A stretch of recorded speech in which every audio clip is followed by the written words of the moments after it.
Shall we do this?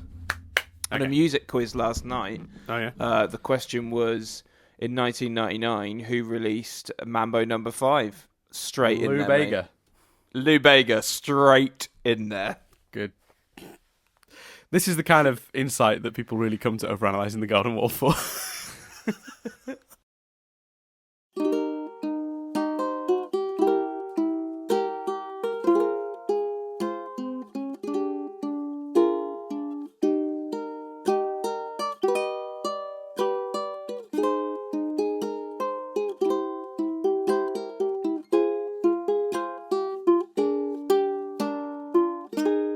Hello, I'm Dan Doolan.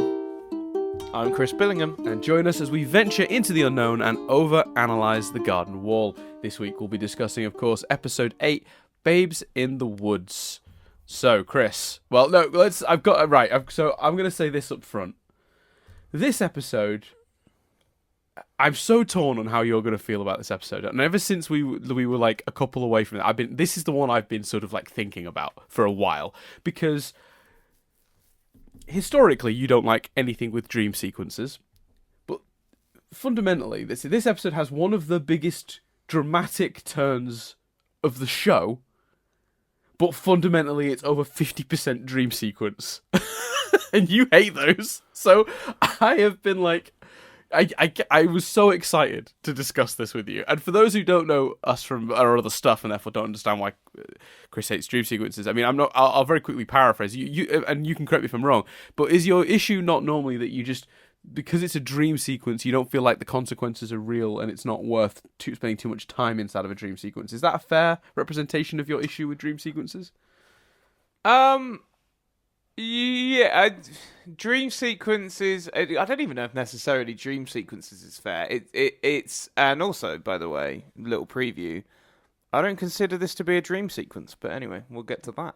I think that's a very, very good place to start for a discussion of this episode. Yes, I think you're right. Yeah. So I didn't have my problem comes when there's episodes of Boy Meets World where he gets electrocuted by a toaster and goes to the 50s.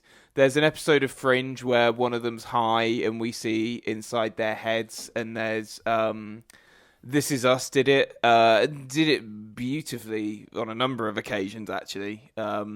Kate's wedding and when they go and stay at a guest house. Randall's high on drugs and stuff.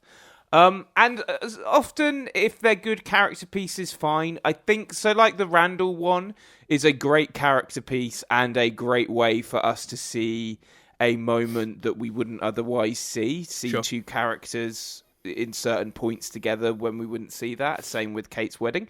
It's the Black Betty episode of Fringe. It's an entire episode getting dedicated to it because I'm so about story. Even if often we're just re-emphasizing something about a character as opposed to learning something completely new.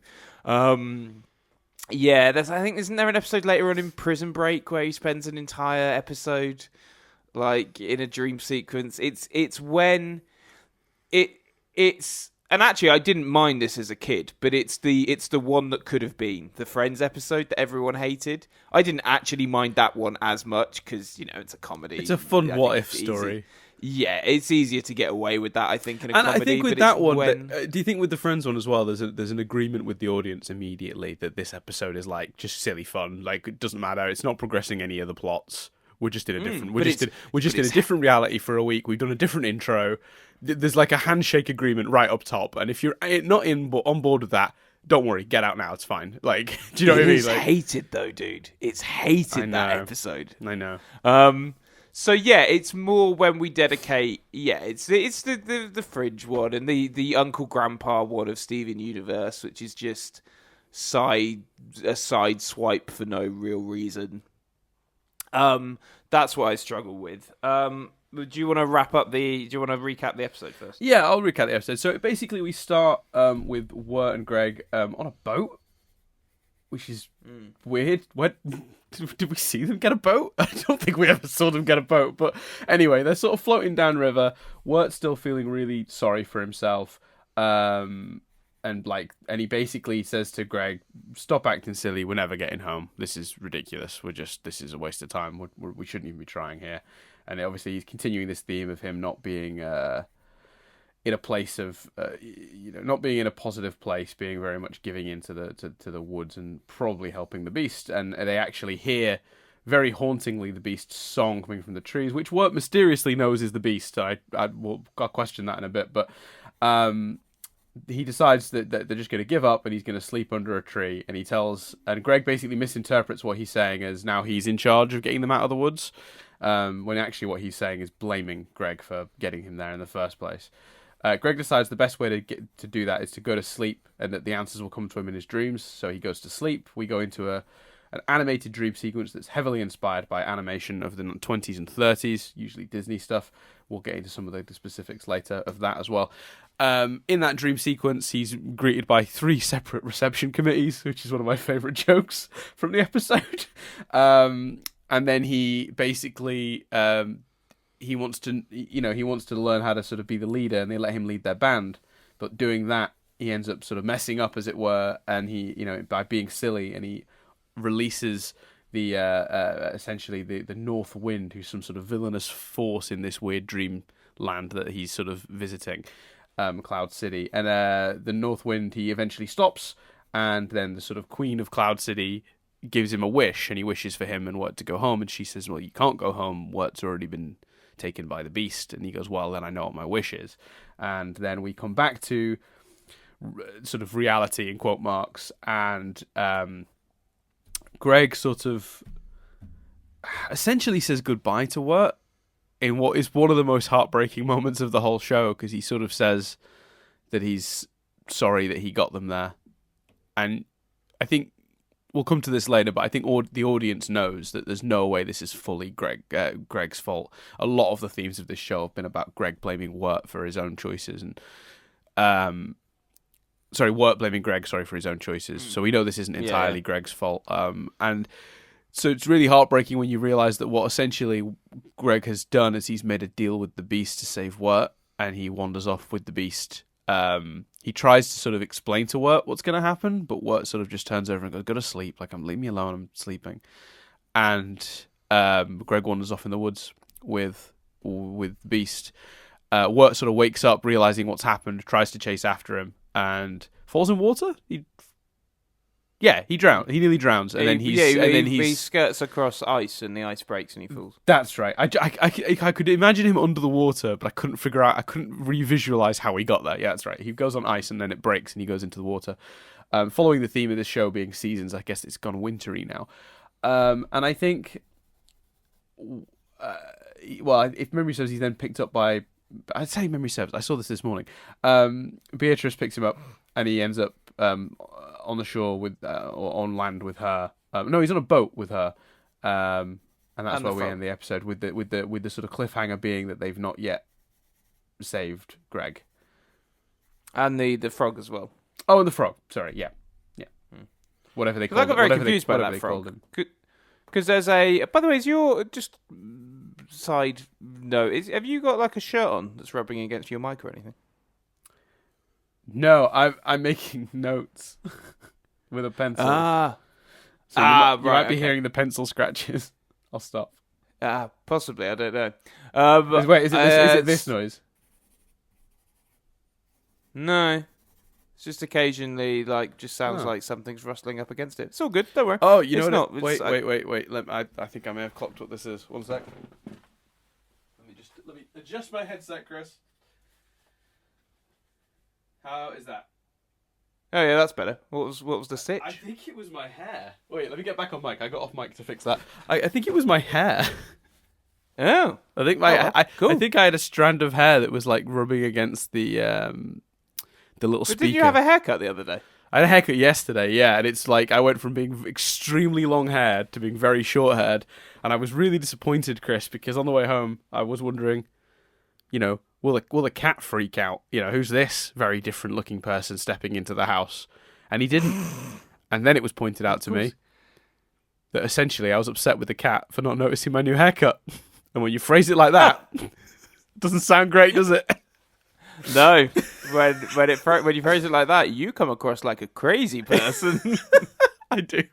So yeah, but yeah, it's slightly shorter, and I think one of the because where before it was sort of the weight was pulling it downward, now they go a little bit more out, and I think one of them was sort of not tickling's the wrong word, but was just under the little mic on my headset that it was rubbing against, and I think that was what was creating that noise for you. So my apologies. Okay, cool. No worries. If it happens again, let me know. No, I'll have to wear a bald cap or something. I was confused about the frog because it opens with an image of a frog and some singing. So I was like, are they not with the real frog? Is this frog the frog that seemingly is singing in the very beginning? George Washington, and he's holding a random other frog. I mean, you could literally call that frog anything if you wanted. You could literally call him like Captain Tight Pants or something. Like you could. Yeah, just, no, I know. He calls him Roger, doesn't he? In this week, is he called him Roger this week? I didn't make a note of the name this week. That's funny, Roger. Okay, that's interesting. I think he says, "Look after Roger" as he's leaving or something. You're absolutely right. He does say that. Yeah, you're 100% correct. I didn't make a note of that, but yeah, you're right. There's so much to note in this episode. I feel like I could have watched this episode like 8 times and still not picked up all the details. Yeah. What were you gonna say? Did you catch that frog at the beginning? Like, is that just me or?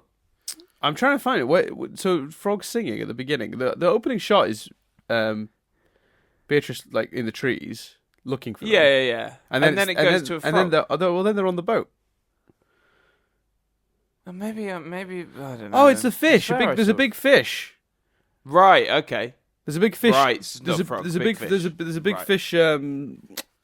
Fishing, ironically. Right. Cool. Fine.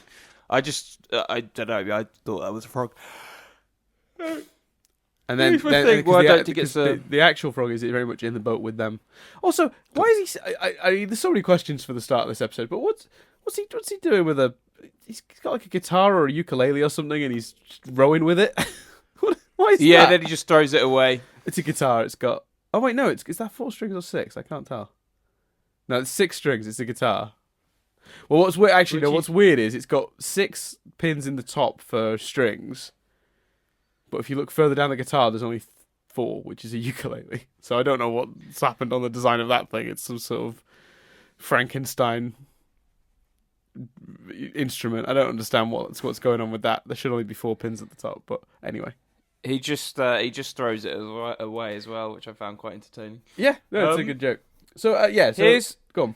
Here's why I don't think it's a dream, because stuff that happens in it directly influences and then affects stuff in them lying there. So, for example, first of all, the way they appear, and I'm like, oh, angels, heaven, I'm right, because they literally get referred to as cherubs, right? Yeah, and old Bert's like body comes out as if he's like it's his soul going up and stuff. Mm-hmm. So, but specifically the dream scene, there's obviously the north wind, and that directly impacts the wind on the ground, suggesting that's very much real. Mm-hmm. She says to him, look, the trees is beginning to take him, and then when we cut down later, the tree is beginning to take him. Yes. So she can kind of see that, implying that, it's real. And the end, they make it. He makes a deal, and then the deal, he's chatting to the woodsman, or the beast, sorry, and it wanders off, and it's all directly impacted then. So yeah, interestingly, I never particularly, despite the fact that they're sleeping, viewed it as not real or a dream sequence. Yeah, I think that's fair. It is, to say the least. I mean, I suppose that the most sort of the person most adamantly decrying it as a dream sequence would say he's dreaming about the things that are happening to him because he can sense them as like, so it's the north wind, it gets cold and windy. He's feeling that, so he's inputting it into his dream. A bit like how, and I don't know if you've ever done this, Chris, but I certainly have, where your alarm has gone off and in your dream you can hear the alarm and you dream up some reason for its existence inside your dream. Does that ever happen to you? I once had a Only Fools and Horses alarm clock, which was basically the 3-wheeled truck. I loved this thing, and it would go, Rodney, Rodney, wake up, you dipstick, stick a pony in your pocket. Okay.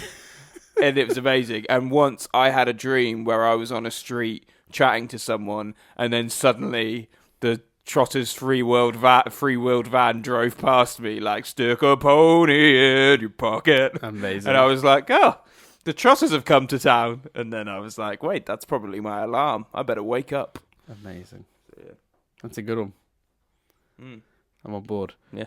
So yes is the answer to your question. Yeah, so some people could argue that it's a bit of both, that there is a sort of a dream, but depending on what the situation is here, you could argue that, it's like, what's a dream sequence if you're already in some form of imagination, dream sequence, purgatory, whatever magical world they've stepped into.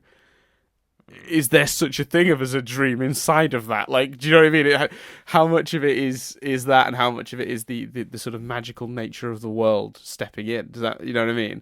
So, like, yeah, because I suppose he could have felt the vines and stuff running. He was led next to him. He could have felt them 100%. going. But I think you're right though. I'm on your side. I'm simply presenting the other side of that debate. Because I think there's very little chance this is full on dream sequence. Well, it's just kind of like my logic is, in a world where we've got singing animals and people turning into dust, why would anything we see in that sequence also be out of the question? 100%. Yeah, absolutely. It was a big part of my logic, and it felt like a more. So in this world, they've had people try and kill them, and they've had, oh, you're not ready to be here yet, dancing skeletons. Whereas up above the clouds, and it's something like, I'm sure you're going to dissect I watched it twice, and I thought this is pointless because Dan's just going to break it down bit by bit anyway. You'll find that in the past, when I've read through the lyrics, we've broke it down together. That's true. Yeah. Like I don't spend a whole lot of time actually working out what it might mean. I usually just look through the lyrics, glance at the lyrics ahead of time, and then I know I've got them, and then we read through them on the show. So I have not made any major discoveries based on those lyrics as of yet. I was hoping we would go through them together and see if we could find something. Which sounds like a lovely idea. Yeah. But I think that, it says something like above in the stars or something. And here, he's got a welcome committee, and like a gesture like people's heads being taken off is to give a kiss and give love. And, it almost seemed like not the polar opposite, but like the opposite to what was going on down there. Implying. I'm so sorry to interrupt you. I'm going to have to very briefly stop to let my cat in because he is driving me up the wall. He is just outside of the window and just meowing repeatedly. And I was hoping to get through at least this, but I'm going to have to step away. Sorry. No, don't worry, Dan. It's not like you gave me shit for getting the shopping in, is it? That's a really good point. Unbelievable. Yeah, well, you know what, Chris? When I finish letting the cat in, I'll be back straight away. I'm not gonna. You admitted you'd have put the shopping away too. I also admitted I'd have come and let you know first. Come on, cat. Come on. He's not even coming in now. What's a dickhead? Are you a mic? The cat's not coming in. I'm sort of back on mine now. He's here. He is. All right. There he goes. What a little dickhead he is. Hey, don't call him that. He did notice my new haircut. He's He always, I tell you, for somebody who's apparently shy, he likes the Billingham, doesn't he? So I've got no problems with him. That's true. Well, he likes anyone who doesn't chase after him or give him loads of attention. Yeah, and that's me. Yeah, basically, if you come into my house and you're like, oh, the cat, and you go for to stroke him or pet him or cuddle him or give him any attention at all, he will run away from you until the cows come home. But if you ignore him completely, he will absolutely be fascinated with you, and he'll come over and let you, jump in your lap, whether you want him there or not. It's taken him time though, as well. Because obviously he was a rescue, wasn't he? And he was very different when you first got him. But I think I was introduced to him, as it were, fairly early on. Like, I think he legitimately does recognise me. I think so too. Yeah. I think so. I chatted about not noticing your haircut and recognising me. Like, he's No, I do think he knows certain people. I think there's certain people that come around now that he just sort of like acknowledges and like sort of doesn't feel threatened by and doesn't run away from, doesn't go hide under the bed. So yeah, no, I think there's I think there's definitely truth to that. Anyway, sorry, what was the point you're making before I horrendously interrupted you because I'm a bad person? Quite upsettingly. It was you know what it was? I was really interested in what you were saying, but I was so being distracted by the cat. It was like being at the cinema and someone was talking, and I was like, I really want to pay attention to the film. Will you shut the fuck up? Like, that was me with the cat just then. Like, I was really trying to take in what you were saying, and that was just, it was absolutely driving me nuts. On that quickly, I'm seeing Avengers Endgame at like a 11:30 showing the night it comes out, which presumably is because it's so long that they put it earlier. Also because I think legally they can get away if the trailers and adverts before it are 30 minutes. They're not showing the film until midnight. Okay. But yeah, it's also very long. It's like it's I think it's 3 hours.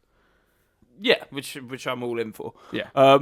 And I'd be getting real like at work, people, because it's just me and my friend Ronnie, who people will know, regular listeners of all the podcasts will know, and people at work are like, oh, there's going to be like cheering and hooping, and you're not actually going to get to watch it, and I'm like, you don't understand. People with enough commitment to watch a 3-hour film at midnight. We all want to watch the film. Like, the 2 times I've done it, Force Awakens and Infinity War, I think those are the only 2 times. Like, it's just people just want to watch the film. Like, no one's fucking, you know what I mean? No one's talking over anything. Everyone's like, shut the fuck up. Let's watch this film. Yeah, no, 100%. Exactly that. The screening was way more disruptive, like, 2 days later when I saw it at a regular time. Yeah, 100%. But people really get that mixed up. But yeah, let's. So what could you very briefly recap the point, because your listeners will have heard it. So just if you just quickly where you were at. A point. Not polar opposite, but the world above the clouds, and they even say, come above the stars. It felt very much, like I say, it just made me be even more like, oh yeah, purgatory heaven, because it felt very between the cherubs, the clouds, oh, come up here where you're at peace, and like I say, it felt like a real.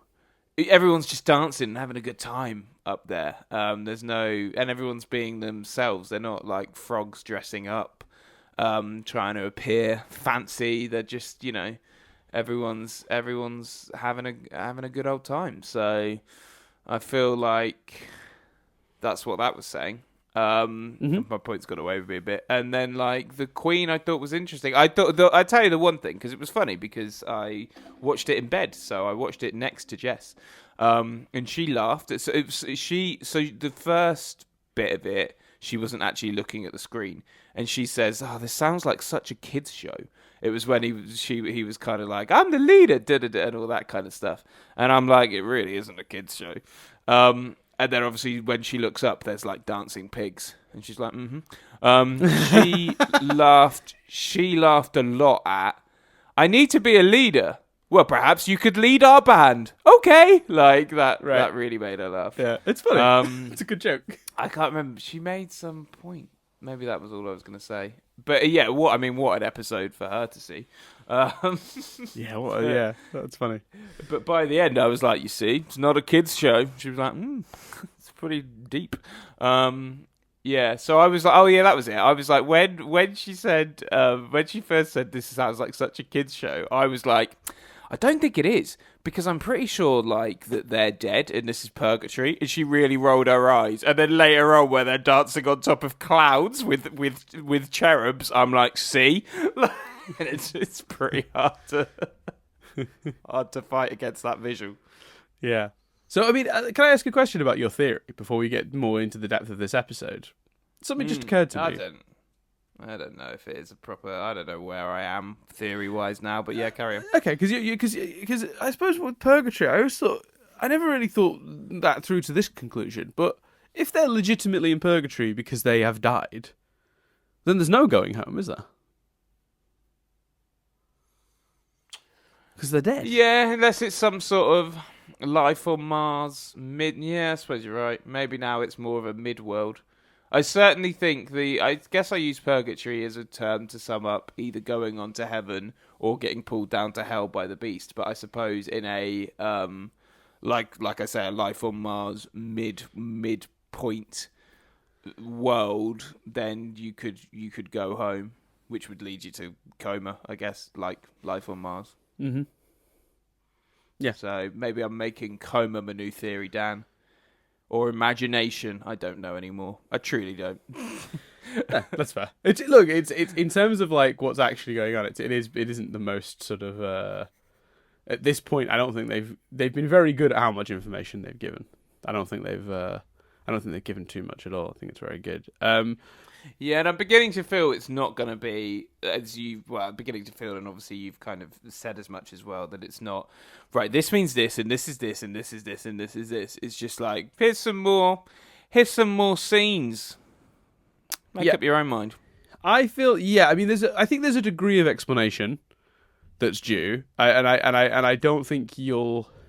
I always felt with this show that it's just the right balance. It's the thing that I think they were going for. We talked about this the other week, but I don't want to restart a whole conversation about Lost. But I think it's the thing Lost was going for. With not everything needs to be explained to the last detail, but there's enough information there for you to theorize and discuss and sort of put it together yourself. The difference is, with Lost, they had so many competing theories that you couldn't really make any of them fit because all the actual information from the show was just too muddled. And every time you said, oh, it could be this, they'd go, well, what about this? And you go, oh, shit, yeah, what about this? Oh, well, it can't because of that. Oh, yeah, okay, what about this then? Everything contradicted itself. Whereas I feel like this show, because it's got a nice, clean 10-episode run, there wasn't enough room for them to fuck it up that way, to be honest with you. And it ends up being a really nice balance of you get plenty of context for some of the bigger questions you might have. That will you will not be unsatisfied, I don't think, with where this goes, but you will still have questions. Not everything will be answered, and I think that is. It was a risky move suggesting we rewatch this show because I knew that you would go into it looking for that. But I think we get more than enough information to be able to, feel content. And I was really interested to see how you'd respond to that. So I'm really excited for you to watch the last two. We'll get to that, though, as time goes on. That's going to be the catchphrase of this podcast. Is going to be, we'll get back to that.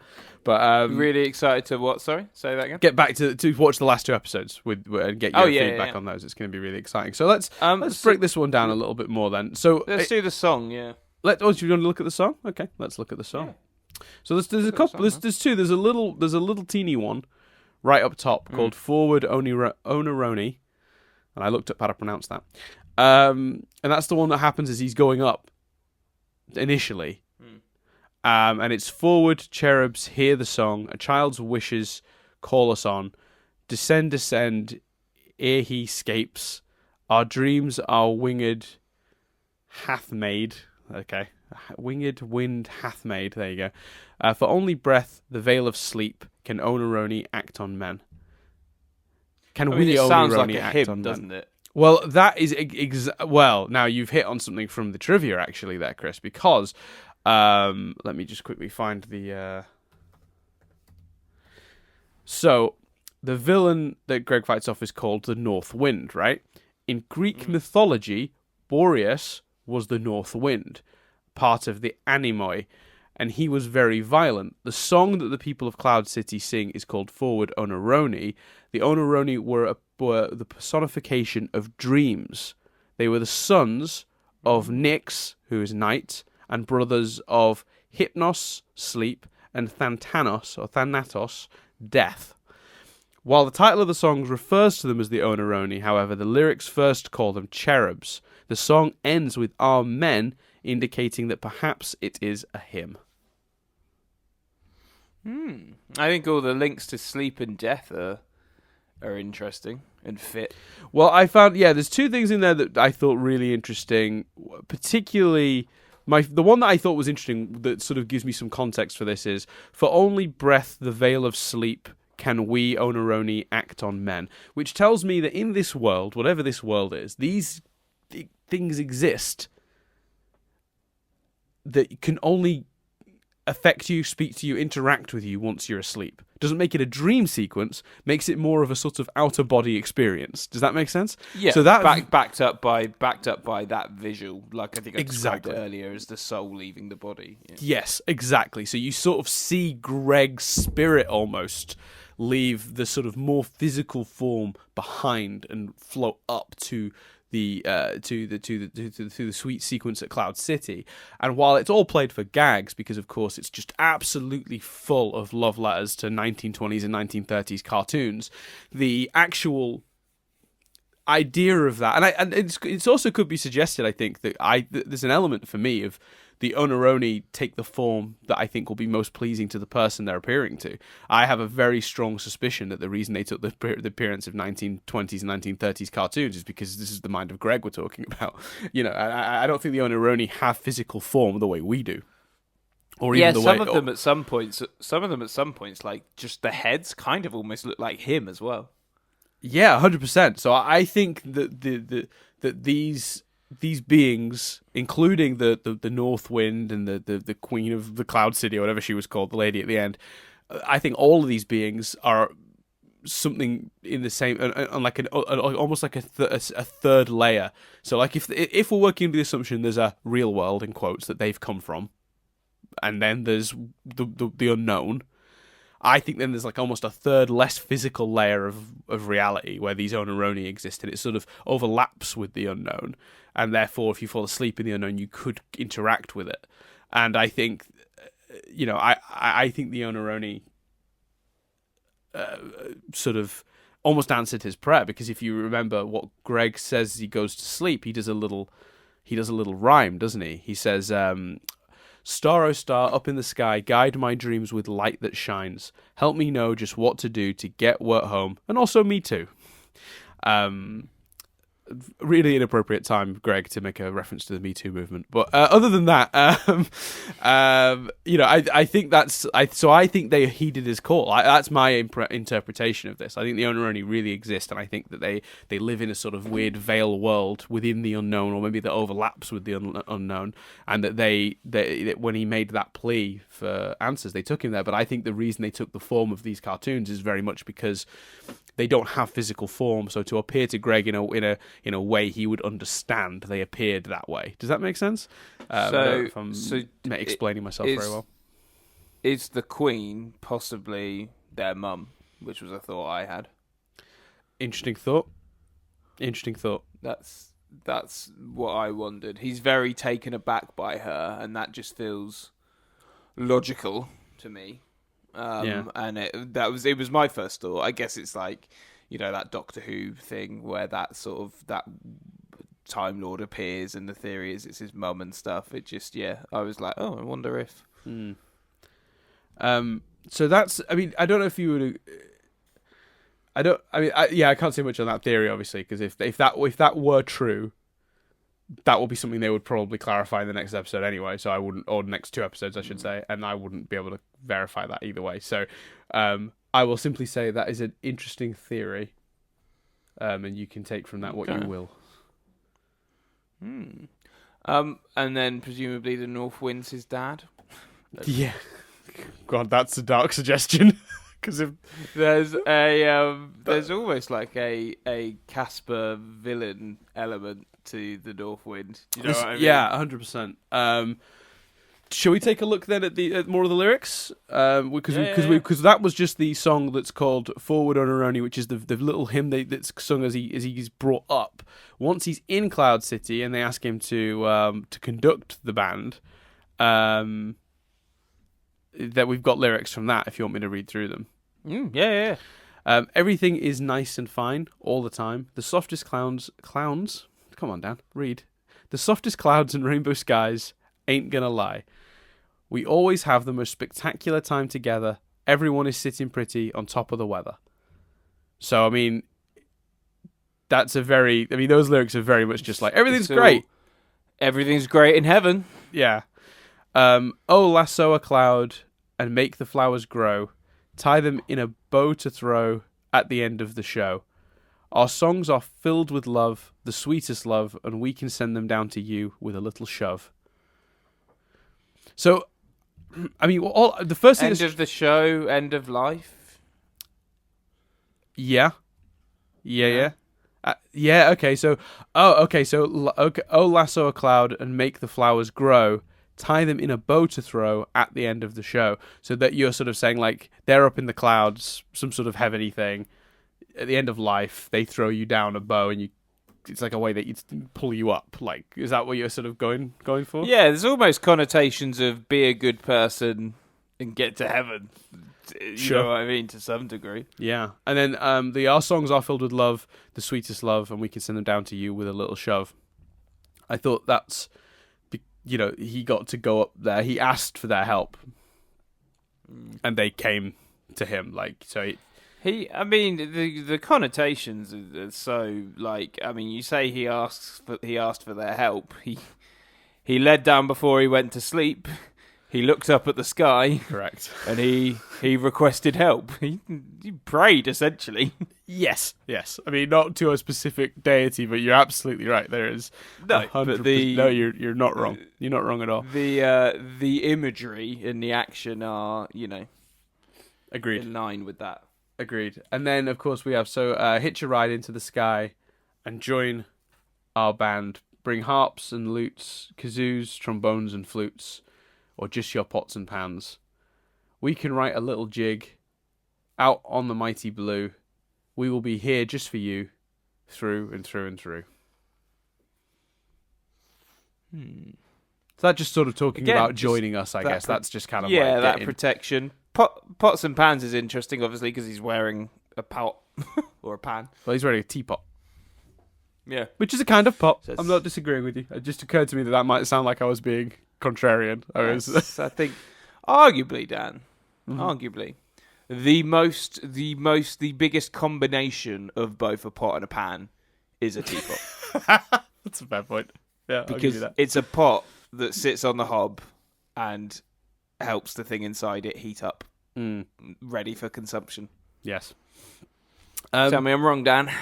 It's true. You can't. And then obviously we got the North Wind's song. Oh yeah, the old North Wind starts to howl, puffs up, furrows his brow. Now you better take cover, lock up those doors and close the shutters. I say the old North Wind, yes he is. He's gonna fight, he's gonna spin. He's gonna pull back and blow a little more until you can't tell what you came here for. Oh yeah, the old... Go on, sorry. Is there any... Sorry, I interrupted. Is there... And feel free to make your answer a little longer for this, because I'm going to nip and get a tissue. But I felt like the North Wind tune, in particular, was recognisable. Is there anything in the trib, like the other day, how the song had a flavour of whatever it was? Is there an element... It's kind of in the style of the Highwayman song. Like, so... And by the way, you never have to invite me to make my answer too long. That's just going to happen anyway. The Highwayman song, if you remember, had a real vibe of a specific tune, and that was done in that sort of same style, like the big band with the male vocals, and it very much matched those. That's a theme that's come back a couple of times in pop culture, like those sort of songs. Like if you ever saw Night Before Christmas, the Oogie Boogie song follows a similar sort of styling. It's like that sort of creeping music with the sort of chilling vocals over it. It is extremely reminiscent of the villainous songs from old cartoons, particularly that Betty Boop cartoon we mentioned a few weeks ago, and therefore the Highwayman song, which you will remember from a couple of weeks back as well. So yes, is the short answer, long answer to your question. It's so interesting, isn't it, that Steven Universe is so full of animation references to like Japanese anime, yes, yeah, and modern animation, and this is full of references to Disney in that more classic style. Yeah, 100%. So much of this is reminiscent of Mickey Mouse on the boat, even, Yeah, 100%. Well, there's very specific references we'll get to in a little bit. I've got some notes on that too. So I found that interesting. He's so the North Wind lyrics. I say the old North Wind, yes he is. He's gonna fight. He's gonna spin. He's gonna pull back and blow a little more until you can't tell what you came here for. That almost feels like what the Beast is up to, right? Like that's like the making you lose hope, not know what you're here for. That's very the Beast. And then it's, oh yeah, the old north wind. Yes, indeed. He's going to breathe and breathe. He's going to blow until you can't feel no more. So that's, I mean, there's a literal interpretation of that, is if a cold wind blows on you enough, you would become numb, wouldn't you? Your body would become numb if if it was a real chilly wind. But also, obviously, Wirt doesn't feel anything anymore. He's feeling very morose and stuff. So I think the North Wind song is a little easier to interpret. I think it's very direct what they're talking about with the North Wind. Yeah, it feels that way. Anything you gleamed from those? No, I think my big, and this isn't, this isn't necessarily lyrical. So if you've got something to say about the lyrics, insert it now. No, I think we've covered the lyrics. I don't think there's as much to pull from them as on previous episodes, to be honest. No, my bigger thing on the North Wind song, and actually I've remembered now what Jess's other reaction of, and I must say it echoed my own thoughts, is when the North Wind as a villain follows Greg into the house. And then Greg just comes out and he's captured it in a bottle. Like, well, that was resolved quickly, wasn't it? Oh, yeah, it's true. Yeah, I guess practically speaking, he didn't need to overcome it Wirt he's deep in, isn't he? Wirt would not have had the strength to just overcome that concept. But I guess Greg, who still believes anything is possible if you put your mind to it, much easier to get through such a moment. Do you know what I mean? Like, for him. No, but it's the literal, this beast is attacking them, and then we don't even actually see its defeat. Yeah, but that I think that's very much intentional, because he's not been affected by, the outside forces the way that Wirt has, sorry. So yeah, I suppose. And also, they're literally depicting his strength of character. That lends itself to the dream element of it as well. Like, have you ever had dreams with Dan and Chris? But have you ever had a dream where something is happening to you, and then you kind of know or suspect it's a dream, so you force the outcome? So I've not necessarily had this specific example, but you're running away from someone, and you're about to turn a corner, and you think, "Oh, it'd be really useful if I turn the corner and there's a aeroplane for me to jump in." And then, like, you turn the corner, and you're like, "Well, hey, aeroplane!" Like, it's a bit like that. Have you ever had that? Yeah, 100%. Yeah. No, like, that's a very common dream thing. So, like, it's kind of, I think it's a bit of both. I think it's like playing on those weird turns that your dreams take, where problems solve themselves almost, but it's also, I think, a literal interpretation a figurative interpretation of Greg's strength of character at this point.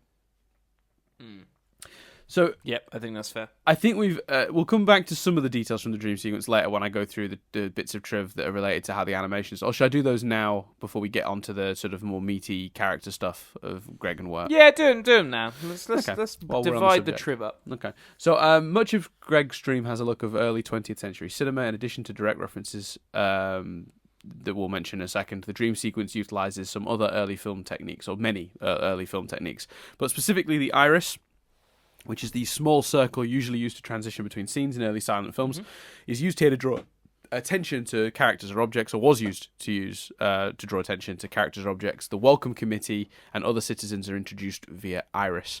The colour palette is particularly evocative of the primitive colour films from the 1920s. The dream sequence is dominated by muted colours in red, turquoise and shades of grey, which recreates the look of Cinecolor and two-strip Technicolor. So before films had a larger spectrum of colour, the earliest colour films still don't quite look natural colour, and it's because they had the cameras that were capturing them had a limited colour palette to choose from. So they was interpreting the light and colour in certain ways, and therefore you would only get certain tones. So they had a really weird set of colours available to them, and this whole sequence is in those sort of colours. While key members of Cloud City are animated in dynamic motion, some of the citizens are shown to move in short, repeating ranges of motions, while others don't move at all. This is a parody of limited animation, a time and money-saving process by which only a portion of a figure is redrawn to be animated rather than redrawing the entire cartoon. That is another technique used in the 20s and 30s. So, there is a direct reference here. So many of the scenes in Cloud City are directly inspired by a short called Alice's Wonderland, which is part of a series Disney did called Alice, of their Alice Comedies series. Now, I watched Alice's Wonderland. Nothing to do with Alice in Wonderland, by the way. It's a story about a little girl who wanders into Disney, or knocks on the door of the Disney animation studios, and they are showing her on a board drawings, but they start to come to life in front of her, and it escalates and escalates, and then she's in an animated world. And it's a really charming little short. And then there's like a villainous. She gets trapped. It gets a bit scary. There's some lions that she's scared of, and then it all works out, and then she's back in the real world. It's this weird little, and it's from 1920 something. Let me just check. 1923. It's from. It's really, really cool, and that's directly what this is referencing. And it's also worth noting. Let me see what the other one was. There are also... Can I ask a really random question? Sure. Nothing to do with Over the Garden Wall. But you know when someone says something and it makes you picture something and you think, what was that called? What was that film where you got the little boy, and I'm pretty sure the little boy was in real life, and then he goes to a library and he opens up The a Page book. Master. That's it, right. Yeah, carry on. Great film. Macaulay Culkin. Never seen it, but carry on. Macaulay Culkin. Good film. Christopher Lloyd plays the librarian. Oh, nice. I love that film. Absolutely love that film. Yeah. A lot of fond memories. Anyway, there's also an old Disney cartoons in the Silly Symphony sort of series they did called Babes in the Woods. And that one I didn't get to watch. The episode as well, isn't it? Exactly. And that one is, to be honest, doesn't really have much relevance to this specific episode because it is just sort of a Hansel and Gretel retelling in animation. Right, okay. But Hansel and Gretel obviously has a huge impact on Over the Garden Wall, because it is, quite frankly, let's be honest, it's Hansel and Gretel in a weird way. They've got two boys or two kids lost in the woods. They've come across at least two witches of a sort, not directly witches, but like witch facsimiles. So I think that is very deliberate, if I'm being honest with you. Mm-hmm. So yeah, that's what the animation references. So in terms of sort of the sort of last thing we need to discuss really in terms of the major elements of this episode is the actual outside of the dream, the meat, as you'd call it, as we'd call it from our previous. Oh, actually, sorry, one last reference from the animation I just spotted that I'd made a note of but didn't reference. The reception committees seem to be inspired by the welcoming committee of Munchkinland in The Wizard of Oz. Yeah, there you go. Oh. Actually, there isn't really any triv for the rest of the bits. It's all the triv is related to the animation, so I'm glad we got that out of the way there. There's no more triv. Sorry. The triv done, peeps. Triv is done. Triv is done midway through. Or, towards the end. So let's talk about the actual character stuff from this episode, because this is the stuff that's like mad. That Silly Symphonies thing, by the way, is from 1931. The one I just referenced, the Hansel and Gretel one. I forgot to mention. That's like 10 years after Alice's Wonderland, so they're not like from the same time. The crux of this episode, essentially, when we get away from the what we might have gleaned from the dream stuff, is essentially that Greg has turned himself into the beast. Yeah, I mean how it to save what? Which is crazy because has Wirt done enough to deserve that? Yeah. There's so much. It's so heartbreaking, this sequence, because it makes sense when you actually follow the track of the episode and you look at what's said early in the episode. Wirt blames Greg. He specifically says to him, "Greg, you need to stop acting ridiculous all the time. Look, do you even know why we got lost here in the first place? It's because you were goofing around and getting into trouble like you always do." And at which point Greg responds, "Really? It was all my fault?" And he goes, "Yeah, so it's not my job to get us home, okay?" So then he dreams for the answer, but when he gets to the dream sequence, obviously, it's all a bit silly and stuff, and he ends up releasing the, North Wind, which he has to fight off or whatever. And then when he's talking to... I keep referring to her as the Queen of Cloud City, but I don't know if they ever actually call her that. Like, I think I saw that written down somewhere. I don't know 100% know, but he basically says, like, "Oh, I've been playing around again. I've been messing around again." Like, he feels bad. Here you go. Oh, I should have been leading better. I was goofing off again, like always. And now you're stuck here. Isn't there anything I can do? And that's when she replies, I'm sorry, Gregory. Wirt's fate lies solely in the beast's hands now. So this story is ultimately tragic for me because we both know and assume, I think, that Greg is not entirely responsible for their situation here. It does not seem plausible. Yeah, absolutely. The theme of the show has been that Wirt is putting a lot of blame on Greg when many times it's been his responsibility. And here we have Greg taking that on board, actually being affected by Wirt's incorrect opinion of him and making a decision to essentially, turn himself in and say, okay, take me instead, and then that saves Wirt, sure. Wirt seems to be able to get up and move around. He doesn't feel as doesn't seem as mopey or inactive now. That sort of placid nature he's had for the last episode or two is gone. So I didn't view that as the beast, though. I viewed that as actually he will fundamentally do all he can to save Greg. So I didn't necessarily view it as the deal coming true, especially because, the beast doesn't appear to be someone you can actually make genuine deals with. I viewed that as Wirt being like, wait, fucking Greg's gone? And he rips the elder or whatever it is off. So I viewed that as actually, as down as he is and as lost as he is, he will fundamentally do whatever he needs to do to find the strength to save Greg. So it's like a call to action. Yeah, that's how I viewed that. Yeah, not so much the beast sticking to his part of the deal. Right. That makes sense. I agree. I might be wrong. No. That's what? My interpretation. As soon as you said that, my interpretation of that has just fallen apart. You're absolutely right. And I also I think it's really very observant of you to notice that any sort of deal with the beast is worthless, probably. I mean, if mythology teaches us anything, there's no point in making the deal with the devil because there's always a trick or some sort of game that's being played. Careful what you wish for and all that stuff. I think The Simpsons made that very clear, Dan. I agree. I would agree. So how are you feeling about that sort of plot line? Because I this episode, I really, even though the dream stuff isn't my favorite sequence from this episode, from this series, that dramatic turn and how powerful that felt to me. What? Just going back to, because we kind of analysed it but didn't necessarily give opinions on it. Why for you is the dream sequence any more egregious than Dancing Pumpkins or the pub, especially the pub one, where it's literally characters that don't even have names that are quite literally archetypes? I mean, as we just having a sing-song. As we just discovered, the symbolism of it, while there is a lot of it, none of it is anything particularly revelationary. Okay. I think it's. But do you not find it? Do you find it less entertaining than those other dance numbers I've just referenced? I suppose not. No, I suppose not. But also, I will say that episode, I think, with the Highwayman and that one isn't one of my favorites either. Right. Okay. When I think of my favorite episodes of this show, I think of Quincy Endicott. So I think of the episode in Mad Love. I think of Anti-Whispers and the episode with Lorna. I think that's a great episode. I think of the pumpkin one up front.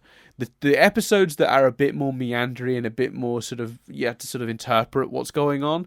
So the one where they're in the pub with the people who are all character archetypes in this one, they're never my absolute favorites. School Town Follies a little bit as well. They're not. Here's the thing though, we're talking about degrees. I love all these episodes for one reason or another. Yeah. No, I was just curious. I think I have a clear preference for the episodes with a slightly clearer and cleaner through line than the ones where you've got to really muddle through the interpretations. Do you think it's also a rewatch thing? It's leading to arguably the most dramatic moment of the series so far, so you're a bit like, yeah, all right, stop taking the heads off pigs and just give me that. There might be an element of that. I certainly wouldn't rule that out. Yeah, it's got rewatching. Yeah, I mean, I guess you get a lot less out of it on a second watch through because you've already seen it. You know what's happening. It doesn't have as direct a relevance to the plot like it's a bit more ethereal. So maybe you're just like, come on, let's I know what's coming now. What's coming is really good. Let's just get to that. So maybe there's an element of that for sure. I think it's a great episode though. Certainly a very powerful one because the episode with where they were in the bar with all these sort of character archetypes. That episode didn't have a dramatic turn quite as powerful as this one, did it? So like and this is a genuinely for me like a really heartbreaking turn of events for 1,000,001 reasons because you almost don't realize they've been building to this, but they've really have the whole time. This was the character turning point from minute one, from the opening of the first episode, or even the finale, the end sequence of the first episode when the woodsman tells them, or tells Wirt specifically, stop blaming your brother, take responsibility. And he hasn't learned that lesson, evidently. He's still blaming Greg. And look what's happened. Like, he's blamed an innocent child, and that child has taken that on board, and it's affected him, and it's affected his decision-making, and it's led him down a very, very dangerous path. And, and I think that's indicative. Horrifically dangerous, because essentially the Beast wants both of them. One of them's already lost in a mess, and the other one's volunteered themselves. Exactly, 100%. Who's left to save them? I mean, it let's be honest. I mean, it's coming down to Beatrice. She's which is nuts because if they do, they could go. I don't know if they will, but the next episode could be Wirt continuing to lash out and just lashing out at Beatrice here and just being like, no, you think you're trying to help, but actually I don't trust you either, and just getting angry at her, Yeah, no, 100%. Could easily be. Absolutely. Because, again, it could be he's not learnt the lesson and he's still blaming others. Yeah. 100%. But, I cannot think of anything more heartbreaking from this show. And I'm going to be bold and say, just in general, including the last two. And the last two have got some incredible stuff in them, don't get me wrong. But I have to go now. Goodbye, Wirt. Will you take care of Ronald for me? I'm sorry I got us lost, Wirt. Yeah. Okay. I think what makes it also so powerful is you don't see where he's going. You kind of see him going off, and then you're like, what's he doing? And then you just hear the Beast, and you're like, oh fuck. Such great use of that song, because I love that what this show just slowly educates you on the things to be scared of, and in that episode with the bar, we learnt that tra la la la la la la la la, light the what's it burn the wood and light the fire, whatever I can't remember the lyrics, but that song he's singing in the background, you learn that that's the call of the Beast. And at the start of this episode, they're fucked when you hear it. You just hear it. You hear it while they're on the boat, which, by the way, I've just looked, I want to make a note, is not a boat at all. It's the weirdest thing. They're in what appears to be an old, those outdoor toilets. Yeah. With a moon carved into the door. Yeah. It's one of them turned on its side. And how they're steering it is that, for some reason, Greg has a guitar and Ronald has a spoon or a ladle of some sort. And Wirt's just sat in the back looking miserable. What I quite like about the implications of this now, as I'm looking at it, is that Wirt is no longer responsive or wanting to push forward. So Greg has been in charge for a bit. And whatever's led them... whatever situation has led them to where they end up in the start of this episode, led them to being floating down the river in a toilet, steering it with a ladle and a guitar. Only Greg could have got them into that situation. I also want to know how Beatrice and the frog managed to hook in that net at the end and drag him out. Oh yeah, because are they back in the toilet? Oh no, that's the fishing fish from the beginning of the episode, isn't it?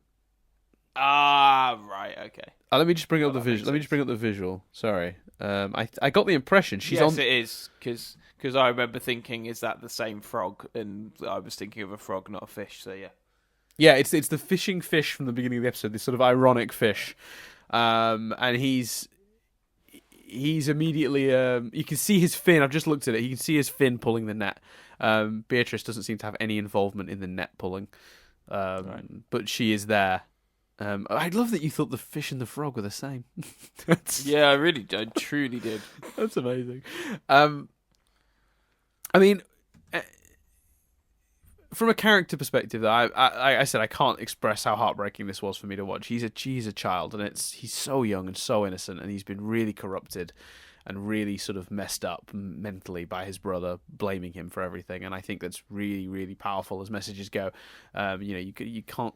One, you shouldn't blame everyone else for your problems, but also, two, I think be careful who specifically you're blaming for stuff, because some people will take it to heart. They really will.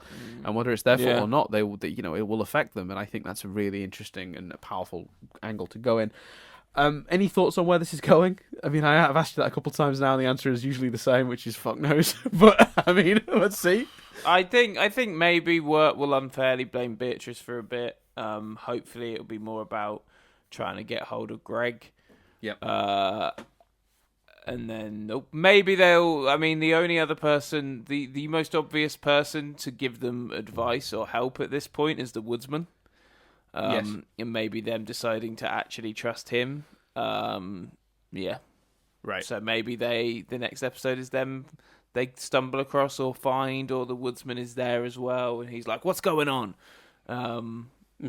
I don't know why I'd do it in that voice, but I do think that they're going to need to start trusting the woodsman. They've been running away from him for a long time, and he clearly is the only person that understands what's going on and seems to be able to actually help. And I feel like at this point now, with Greg in danger, having walked off with the woodsman, again that haunting song, which is again just brilliantly used here, definitely. Desperate times, desperate measures sort of situation, that makes logical sense to me. Yeah. Okay. Good work. I think you pulling that together. I think if I was where you are right now, I'd be going, yeah, that sounds about right. Does that make sense? If I was up to where if we were both just at episode 8, and I was just going off what you were saying, I'd say, yeah, that sounds reasonable. At this point, even if you must have just been, even if it wasn't 2 sittings, I imagine these last 3 certainly were. Oh yeah, these I plowed through these, 100%. Well, there may have been a break point right in the middle. If I 100% don't remember, I definitely, at the very least, watched it in only 2 sittings. So I only really would have had, even in the worst case, would have had 1 break. So yeah, I would have flown straight into the next one. Did you watch it for the first? We were podcasting when you watched it for the first time, I think. Yeah, we would have been. Yeah, we would have been. Yeah. I don't think I really talked about it on the podcast though, because it was an animated thing, and at the time, like, there was a waste of time bringing up anything animated on nothing but static. I think you probably did bring it up, but I think the bigger problem was that you didn't watch it when it had just aired. So it was you going, "I finally caught this. It's awesome." Yeah, I think that's exactly what happened. Yeah, because it aired in 2014, but I don't think I caught it until later on. I don't think I caught it till like 2015, maybe. I definitely didn't watch it straight away. But yeah. And by the way, when we went to Comic-Con this year, when we went and we did our interview with Zach Callison, which, by the way, listeners of this podcast, you can go check if you want to hear our interview with Zach Callison of Steven Universe fame, the voice of Steven Universe, the titular character. When we were at Comic-Con for that, I actually, after you left, Chris, because you left a little bit before I did, because I went to try and find a cash point, didn't I? After you left...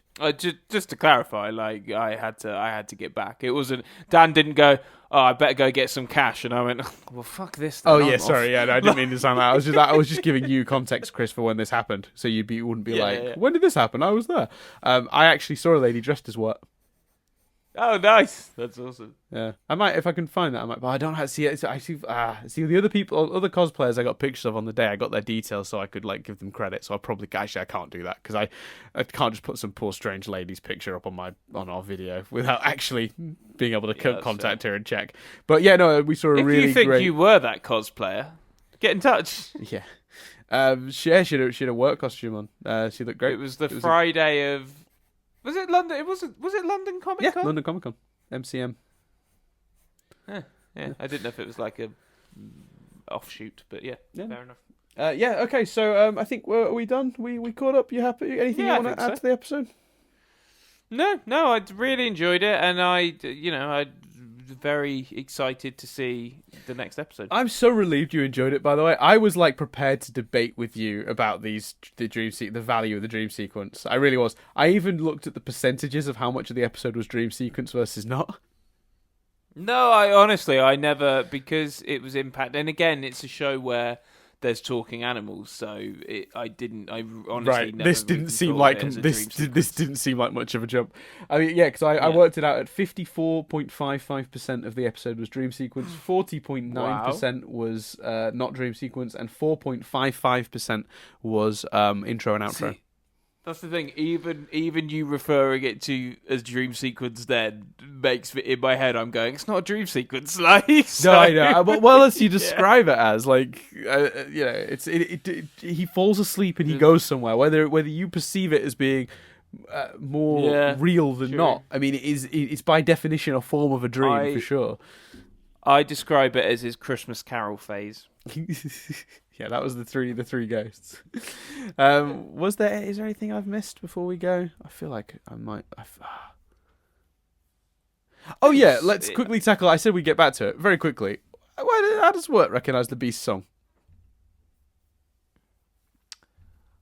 What's that say it does? So in the beginning, they can hear they're in the boat. That's not a boat, but like a porta potty type thing with the moon cut out the door. The tra la la la la la. They can hear that, and he goes, and someone says, "Can you hear that?" I can't remember which character, and he's like, well, presumably Greg. Yeah. if you're talking about that's that's a good point. And then he says, "Captain Wirt, do you know who's singing?" And he goes, "I don't know much of anything anymore." And then he does his rock fact. Dinosaurs had big ears, but everyone forgot because dinosaurs' ears don't have bones. And he goes, "That made me laugh a lot." It's a great joke. It must be and then he says, he's the singing again, and he goes, and Wirt responds, "The beast. It must be the beast out there. The obsidian cricket of our inevitable twilight singing our requiem." And Greg goes, "Yeah, must be a really fat cricket," which is just a good joke. But he knows it's the beast somehow. Well, he's pre-warned about the beast singing in the song in the pub. Oh, do they do that there? Yeah, don't they say to him, "Be careful," because that's what makes him think it's the woodsman. You're right. That's why he then goes after the woodsman. Oh no, I thought he goes after the woodsman because they say he carries a lantern. Maybe he says the woodsman had a lantern. I'm pretty sure in the song. Feel free to look it up, but I might be wrong. But I'm pretty sure in the song they reference the beast singing. Let's find out.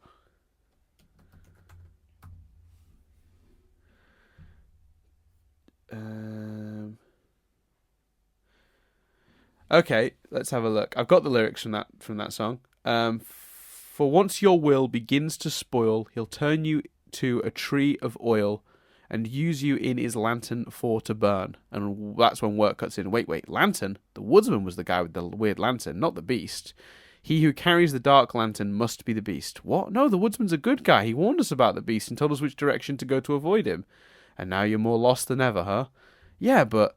And that's when he realizes and he goes out. What's said before where you started then? All beware, the beast is out there. He lurks out there in the unknown, seeking those who are far from home, hoping never to let you return. No, there's no reference to singing in here. No, maybe I'm wrong then. Well, maybe he's just assuming. Yeah, I guess so. He knows the beast is out there. Yeah. So, yeah, he does say it must be the beast. I suppose he doesn't say it's definitely the beast. He's just being... Maybe it's because he's just being as melancholy and dramatic as he can be. Yeah, that must be it. That actually makes a certain amount of sense to me. Oh, the singing, it must be the beast. We're on the edge of death anyway. I guess it's the beast coming for us. Maybe he's being slightly sarcastic, maybe. Yeah, that's how I'd interpret it. Fair enough. Well, there you go. Thank you very much, everyone, for listening. We've covered all the things I had in my notes, so I'm happy to just end it here. I'm excited for the next two, Daniel. And then, of course, I'm excited for Honey, I Shrunk the Stephen University. Yeah, for those who don't know, after this, we're doing a 5-day bomb of all the various Honey, I Shrunk series products. So we're going to be doing the 3 movies, the TV series, and the ride from Disneyland, which neither of us have been on, but we're going to watch a video of it on YouTube. We're not watching Because the ride doesn't series, exist. Because the ride doesn't exist anymore. Yeah. Anyway, if anyone's got any, because the TV series is like 3 seasons long, we can't do it all. So if anyone's got any favourite episodes of the Honey I Shrunk the Kids TV series, Brilliant. let us know in the comments below. yeah. Well, there's 60 odd episodes. I'm gonna pick random ones and watch those. Just flit through and see what I see. There might be a list out there. Best. What of Honey like I Shrunk the Kids. But don't you think But we then should is be it doing fair- both best and worst? I don't feel like I was that's g- the yeah. fairest way to review it. We need to know where the bad Yeah, ones that's what I was are going too. to say. Actually, best and worst isn't good. So yeah. Anyway, so yeah, thanks very much for. Let's both pick a handful of episodes of which titles intrigue us. There you go, great. And we can describe them to each other. That'll be fun. So yeah, Because we have to watch the same episodes, don't we? not necessarily. I suppose not. No. Anyway. Well, just in case we reference. Yeah, okay, we'll work it out. Yeah, I was gonna say I promised Nadia I'd be free by 11. It's now 11:30, Chris. I've got a day of fun times with Nadia to get to. Let's wrap this up. Who was the one that dicked about letting the cat out, Dan? I lost like 2 minutes doing that, mate. Come on, give me a break. Be a little bit closer to 11, wouldn't it?